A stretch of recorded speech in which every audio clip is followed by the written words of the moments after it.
Waalaikumsalam. Oke, gimana kabarnya anak-anak?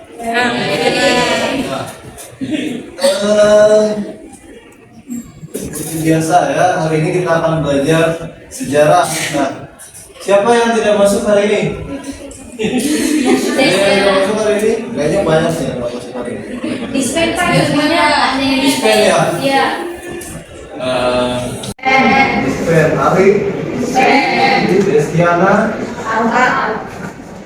Devita, Bindi, Zahra, Dalva, Dirjan. Ya. Hari ini kita akan bahas materi tentang kedudukan Jepang, peristiwa proklamasi dan terbentuknya pemerintahan Indonesia.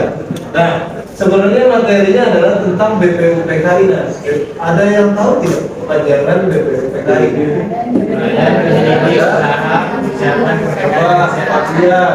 Apa bagian?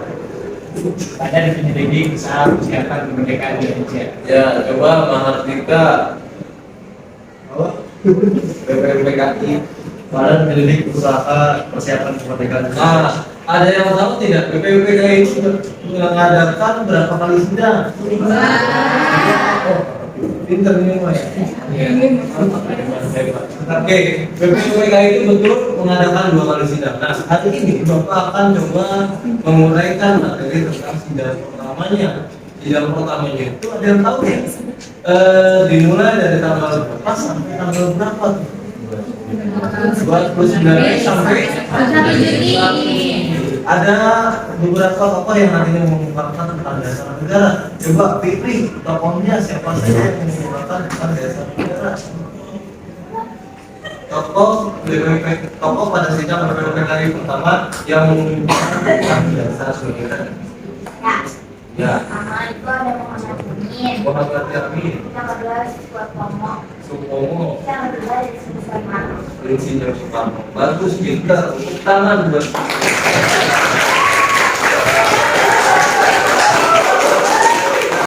Ada beberapa tokoh yang mengungkapkan tentang dasar negara.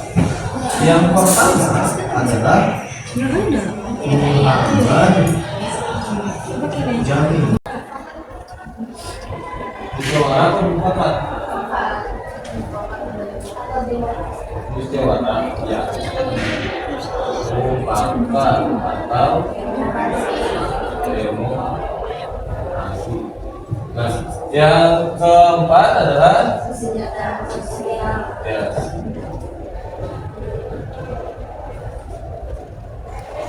Yang kelima adalah ketuhanan yang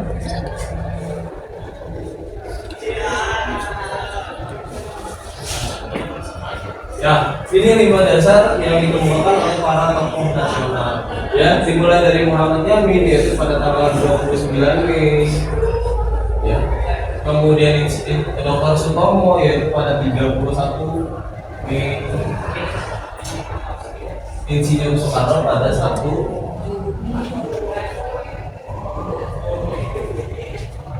Nah, terlihat di sini bedanya, ya. Sebenarnya bedanya hanya di sini. Kalau untuk semuanya sebenarnya sama ya, untuk tentang kenegaraan, ya, antara satu dengan yang lain. Cuma di sini Muhammad Yamin mengungkapkan tentang adanya ketuhanan, sedangkan Dr. Sutomo tidak, kemudian ada Soekarno juga membahas tentang ketuhanan. Ya. Nah, di kelas lain aku pernah mengisi, ada yang bertanya, Pak, kenapa Dr. Sutomo ini tidak mencantumkan sila ketuhanan? Apakah memang ketuhanan itu tidak penting? Atau seperti apa Pak? Ada yang bisa jawab? Kenapa kira-kira Dr. Sutomo ini tidak mencantumkan sila ketuhanan? Sedangkan yang lain menggabungkan sila ketuhanan. Nah, sebenarnya terkait dengan hal ini, ya, semua tokoh adalah untuk atau agama itu adalah hal yang sangat penting dan memang ada di Indonesia.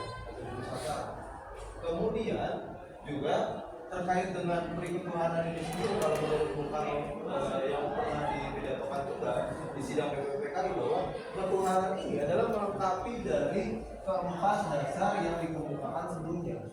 Jadi menurut Bung Karno keempat sila sebelumnya itu tidak akan lengkap tanpa adanya ketuhanan. Itu menurut Bung Karno.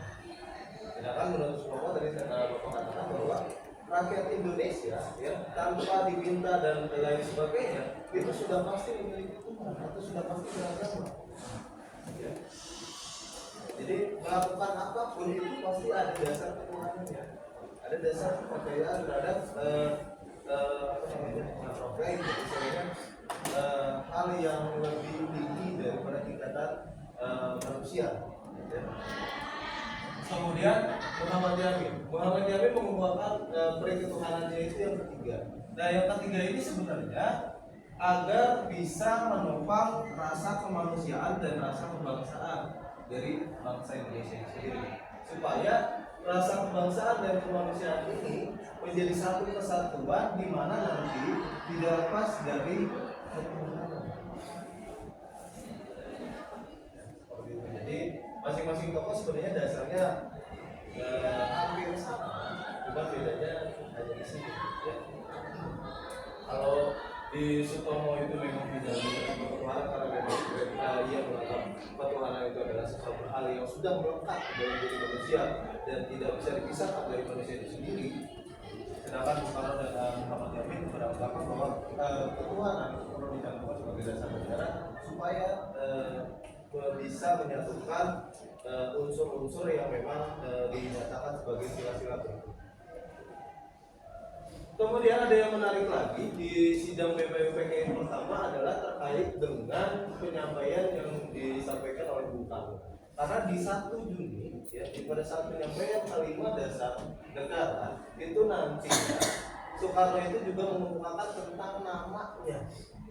Apa namanya? Namanya adalah tercetus di situ, yaitu Pancasila. Yang memang pada hari itu juga dari ketiga tokoh ini juga sepakat bahwa kalimat dasar yang nantinya dijadikan dasar negara kita dinamakan Pancasila. Ya. Panca artinya 5, sila artinya dasar. Ya. Artinya ada 5 dasar yang sepakat. Nah, maka dari itu pula pada setiap 1 Juni atau tanggal 1 Juni juga diperingati sebagai hari lahirnya Pancasila. Karena memang Pancasila pertama kali dikemukakan oleh Soekarno yaitu pada tanggal 1 Juni. Kemudian ada hal yang menarik lagi selain penyampaian dari Soekarno terkait dengan dasarnya dengan nama Pancasila. Selain itu juga Bung Karno mengemukakan tentang adanya resapan dari kelima dasar yang dia kemukakan atau yang beliau kemukakan. Jadi beliau selain mengemukakan dari yang namanya orang Indonesia itu tidak bisa dilepaskan dari namanya agama. Kita kemana-mana masih bawa agama. Nah, selain itu juga Bung Karno tahu bahwa Indonesia itu kaya akan budaya. Jadi Bung Karno tidak mau, ya, istilahnya agar seperti orang Arab. Bung Karno pernah bilang begini, jadilah orang Islam, tapi jangan jadi orang Arab. Jadilah orang Hindu, orang Buddha, tapi jangan jadi orang India. Artinya tetap lestarikan budaya kita. Kalau di masa-masa puasa kayak gini, ya, ada namanya imsak. Nah, di Arab itu belum tentu ada imsak. Ada budaya bangunin sahur. Di sana itu belum tentu ada budaya bangunin sahur. Pakai petasan, itu adalah budaya. Kemudian memakai sarung dan peci atau kopea. Ya, di sana tidak. Di sana memang pakai sorban, ya, atau pakai gamis. Itu adalah budaya-budaya. Kalau kita kan biasa, yang laki-laki khususnya, kalau sholat itu biasa pakai sarung, pakai kopea atau pakai peci. Ya. Kalau dia kayak beda. Nah, Soekarno maunya seperti itu, makanya dia sebutkan ketuhanan yang berbentuk. Nah, cuma di sini ada orang-orang yang tidak bertanggung jawab. Di sini mau mengesahkan yang mana atau memilih yang mana yang cocok sebagai dasar negara kita. Ya tetap walaupun dari apa namanya ada opsinya, tadi Bapak katakan bahwa dasar negara kita ya sudah paten, sudah mutlak yaitu Pancasila, dan tidak bisa dirubah lagi karena itu sudah menjadi persetujuan. Dan memang kalau kita lihat dari sejarahnya juga terkait dengan Trisila dan Ekasila itu hanya sebuah opsi belakang.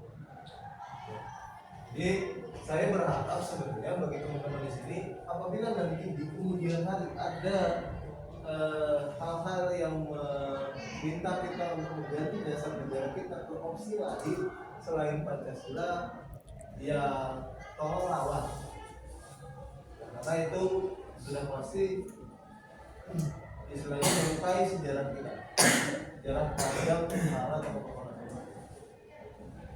Lagi silakan, enak diskusi kan daripada tugas.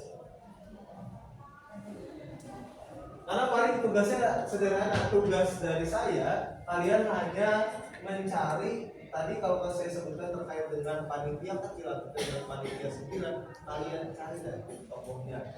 Karena memang saya kan tadi menyebutkan hanya Bung Karno sebagai ketuanya, ya. Nah kalian cari tokohnya itu ada 9.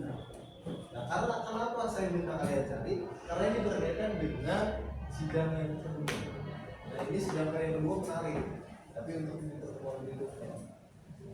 Mungkin di pertemuan berikutnya juga nanti Bapak meminta kepada kalian secara acak untuk maju mempresentasikan sidang kedua.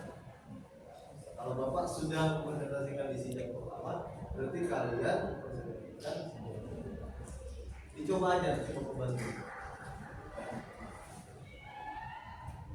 Kemudian untuk untuk ini apa namanya, untuk mini drama yang kemarin yang tadi Bapak sampaikan, itu nanti di Bapak minta kesimpulannya kalau bisa hari ini atau nanti di hari itu hari ini. Ya, Pak kesimpulannya gimana? Apakah sepakat kita bikin video? Apakah sepakat kita tampil nanti setelah lebaran sama seperti biasa?